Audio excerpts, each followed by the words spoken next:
Hello friends, welcome to my channel Pooja's Kitchen Time. Today I'm going to show you how to make homemade pizza sauce. In a pan, I'm gonna heat around 3 tablespoons of olive oil and then add finely chopped garlic.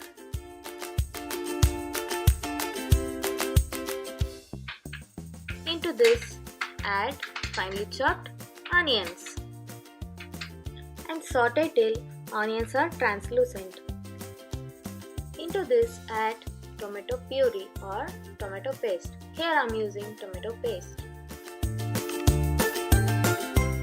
And saute. Into this, add pepper powder and red chili powder. Here I am using Kashmiri chili powder to get good red color. And add salt to taste.